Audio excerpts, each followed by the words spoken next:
Sunburst charts. So what do? They display hierarchical data.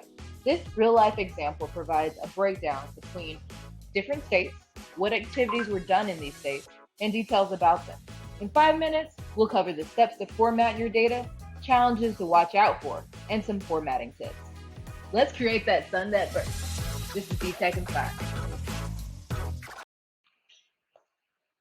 We will transform our data from what we see on the left to what we see on the right by alphabetizing our qualitative columns and omitting redundant qualitative row data.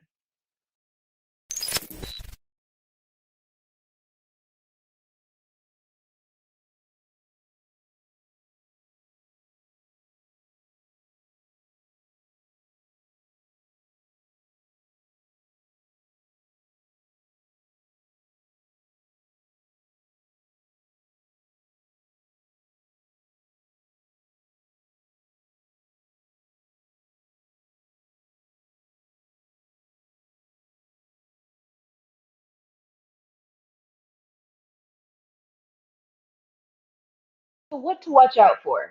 Redundant data and negative values. Let's see why. Well, visuals reflect the data. Thus, if you have redundancies in your data, you'll have redundancies in your Sunburst chart.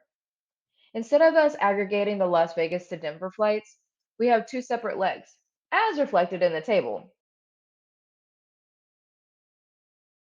Next, you might be thinking, great, I have my data. Now all I have to do is click Sunburst chart and, But as we see here, you may not have accounted for negative values.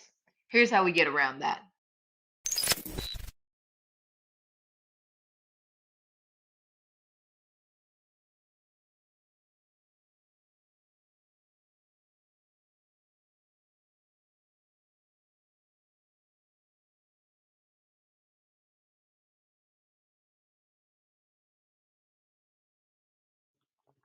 Sweet. Now that we've successfully created our Sunburst chart, let's talk aesthetics. In this last segment, I'll teach you how to show your values and some chart design techniques.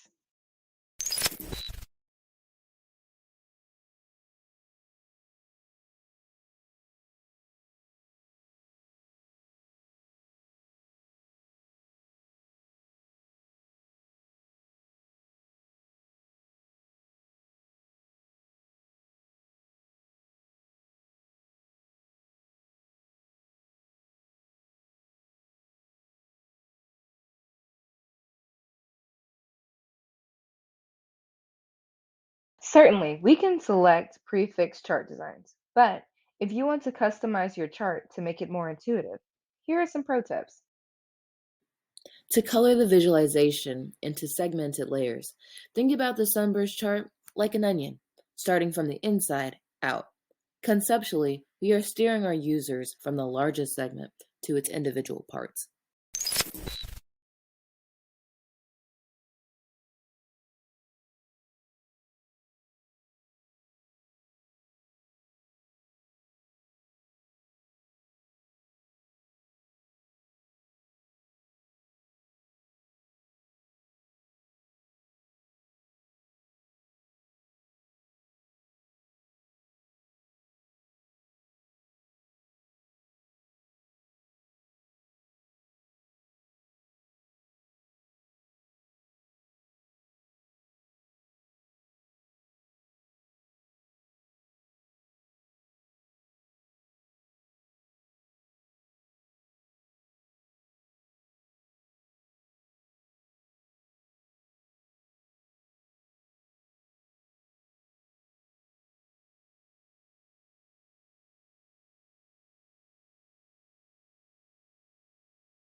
Stellar!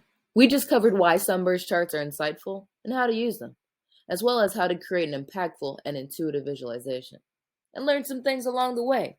Look at you, Data Star! Now go out there and show them what you can do. Ever learning, ever improving, and always be you. Catch you later. Feel free to leave any comments and questions below.